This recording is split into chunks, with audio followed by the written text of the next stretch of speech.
अच्छा, एक बात तो समझ में नहीं आए मेरे को कि ये अभी अभी तो अपन फिर भी समझ जाएगा, जो अभी की पीढ़ी है ना ये तो समझ जाएगी कि एकम का श्राद्ध ने, द्वितीया का श्राद्ध ने, तृतीया का श्राद्ध ने, चतुर्थी का श्राद्ध ने, पंचमी का श्राद्ध। पर इनके जब अंग्रेजी स्कूल में पढ़ा देंगे और ये जब वहां विदेश में नौकरी करने जाएंगे तो कहीं तुम्हें याद करे?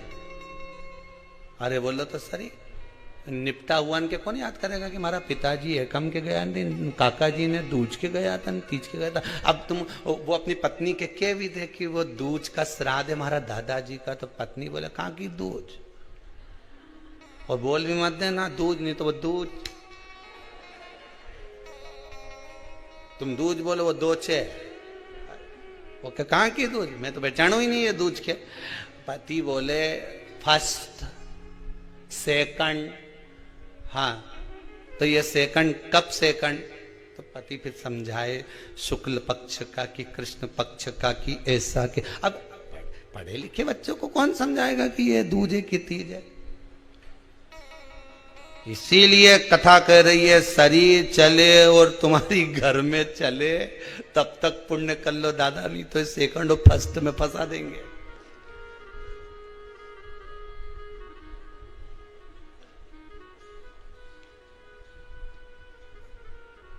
कहीं नहीं जा। पहली रोटी किसकी बनती घर में?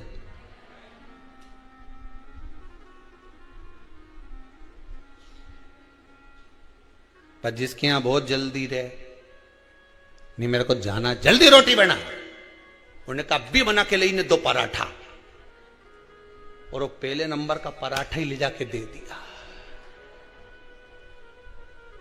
अब तुम तो बोले कि पहली रोटी गाय की, तो क्या रोटी और पराठा में अंतर है?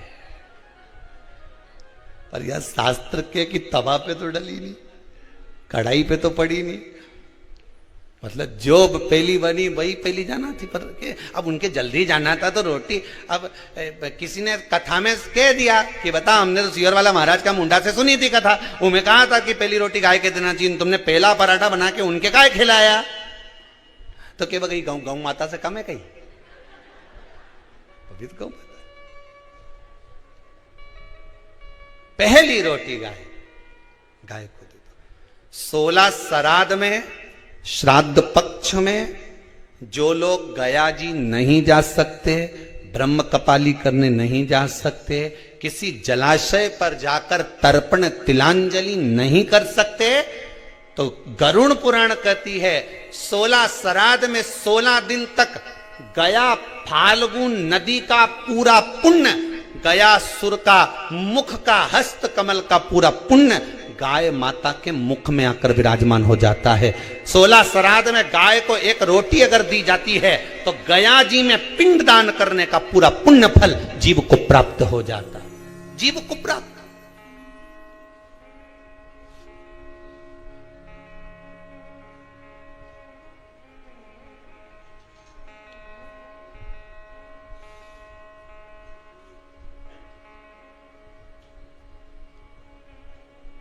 पूरा पुण्य प्राप्त हो जाता है। अगर गया नदी नहीं जा सकते, फाल्गु पर नहीं जा सकते, गया का पिंड करने नहीं जा सकते, 2 चीजें अपने जीवन में उतार लीजिए। एक 16 श्राद्ध में हमें गाय को रोटी देना है, खूब तला हुआ, खूब पका हुआ, खूब घी में या तेल में तरबतर गौ माता को नहीं देना। इसका कारण क्या है वो भी समझ लीजिए। रोड पर कॉलोनियों में जो गाय घूमती हैं, इन रोड पर कॉलोनियों में घूमने वाली गाय जगह जगह पर पॉलीथीन वगैरह खा लेती है। वो लोग खाती कि नहीं खाती? पॉलीथीन जब गाय खाती है तो उसके पेट में जम जाता है, उससे गाय के पेट में कैंसर हो जाता है। उसको तुम अच्छा पदार्थ खिलाओगे तो गाय हो सकता है कि बीमार पड़ने लगे। इसलिए ज्यादा घी का, तेल का कोई पदार्थ गौ माता को ज्यादा ना दीजिए। इसलिए हमने जैसे आपको कहा कि निशुल्क पितरों की शांति के लिए जो कोरोना में शांत हो गए उनके लिए ये यज्ञ रखा है, हवन रखा है। हमने तुरंत आशीष जी को, समीर जी को ये बात कही कि ये काम करो, साथ में हवन तो चल ही रहा है, थोड़ी सी लापसी तैयार करो। और लापसी तैयार करके गौ माता को प्रतिदिन जो जो शांति में उनके निमित्तार्थ थोड़ा थोड़ा सा गौग्रासी जाए, पर जानना चाहिए एक हवन वो जो अग्नि में सांकल्य छोड़ी जा रही है, जो गाय का घी छोड़ा जा रहा है और पितरों को मिल रहा है, और दूसरा गौ माता के 16 दिन तक 16 श्राद्ध में मुख में गया क्षेत्र रहता है। गया जी और ब्रह्म कपाली के पिंड का दान पुण्य अगर कहीं प्राप्त करना है तो गाय के मुख में मिलेगा। गाय के मुख क्यों दी जाता है कौवा को भोजन? श्राद्ध पक्ष में कौवे को भोजन क्यों दिया जाता है? क्यों छत पर ले जाकर रोटी का टुकड़ा डालते हैं?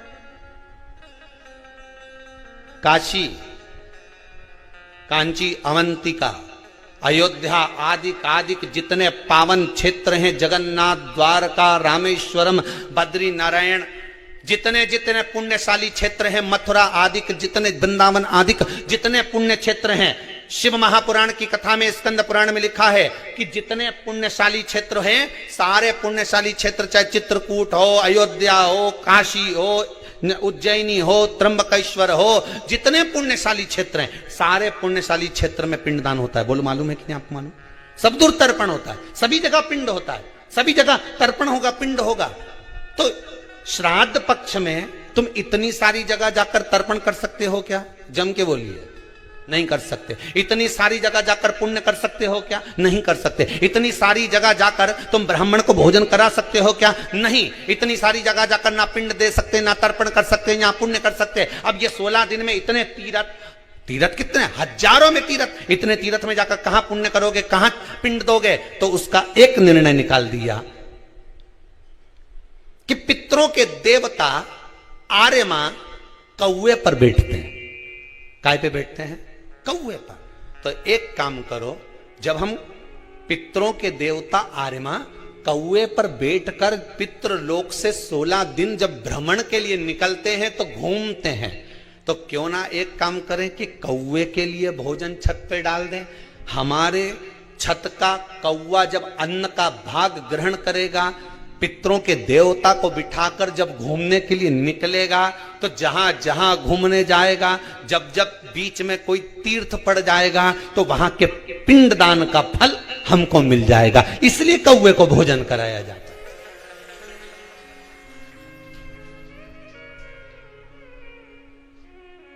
कौवे को भोजन कराने का कारण ही यही है।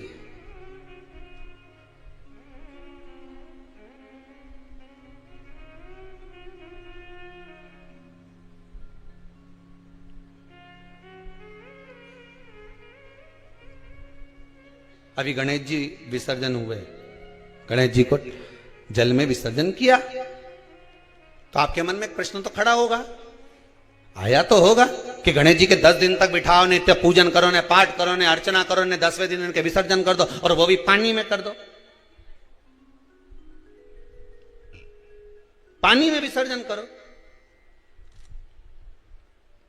तो ये कहां लिखा कि जल में विसर्जन करो?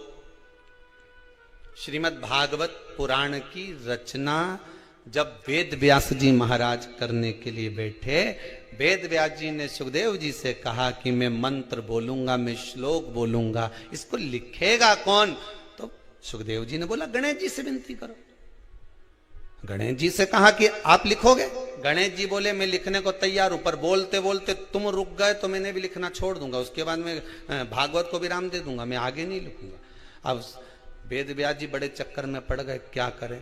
तो गणेश जी से कहा मेरे श्लोकों में कुछ गड़बड़ी हो सकती है, उसमें से गलती को छांटना पड़ेगा, फिर लिखना पड़ेगा। कितना सुंदर संबोधन श्री वेद व्यास जी ने कहा कि मैं जो श्लोक बोलूंगा आपको लिखने के लिए है, उसमें मैं कुछ गलती करूंगा, उस गलती को छांटना है, तब श्लोक लिखना है। क्यों कहा वेद व्यास जी ने ये बात?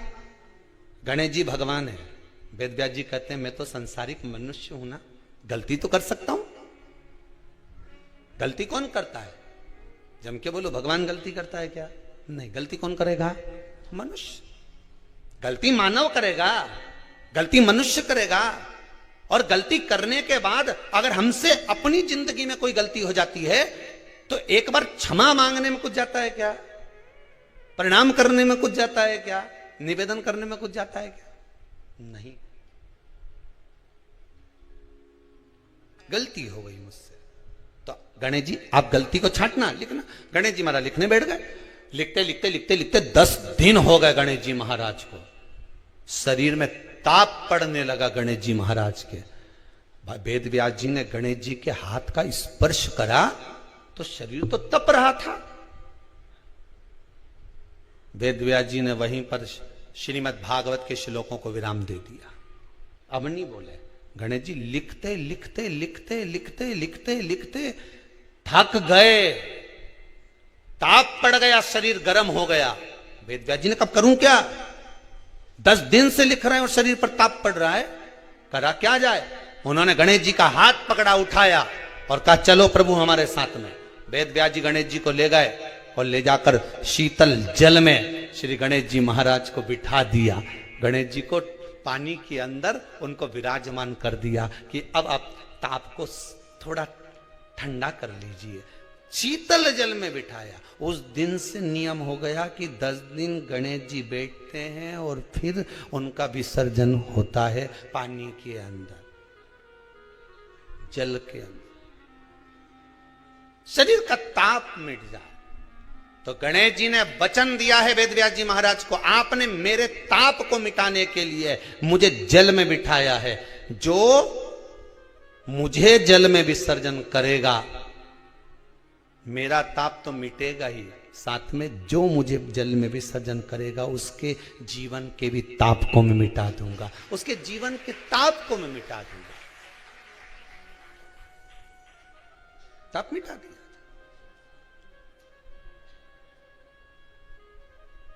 पर करो गणेश जी का विसर्जन, मना नहीं है वो, पर अच्छे से करो रे हो।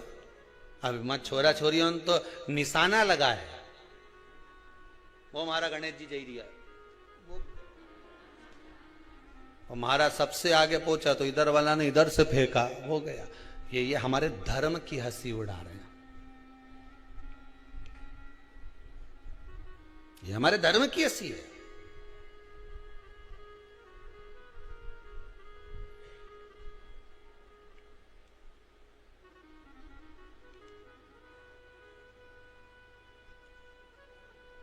धर्म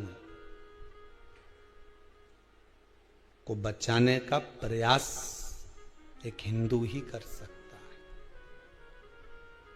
आप बचाइए। अभी एक जगह पर कहीं कार्यक्रम था और वहां 2-4 लोग मिलने के लिए आए, और मिलने के लिए आए तो उनमें से एक बोले कि गुरुजी ये सब आपको राम राम कहेंगे, जय श्री कृष्णा कहेंगे, पर ये जो भैया साथ में आए ना, ये बड़े चिढ़ते हैं भगवान के नाम से, ये कभी राम राम नहीं कहेंगे। हमने कहा अच्छी बात है, नहीं कहेगा तो मत कह दो। काय का काम काज है इनका? तो कि वो ढोल पार्टी है इनकी और ये सब बाजे बाजे का काम जोरदार। हमने कहा ठीक है मत कह दो। तो हमने भी प्रैक्टिकल करके देखा, भैया राम राम नहीं बोला। हमने कहा जय श्री कृष्णा नहीं बोला। हमने कहा हर हर नहीं बोला। अब मन में तो बात चुभे कि बताओ ये ऐसा कि गुरुजी ये जिस पंथ का है उसी पंथ का ले ही नहीं राम का नाम, कृष्ण का नाम, शिव का नाम। हमने भी मन में सोचा रे महादेव तूने अच्छे अच्छे बेहरू के सुधार दिया दादा, ये कहां से आया?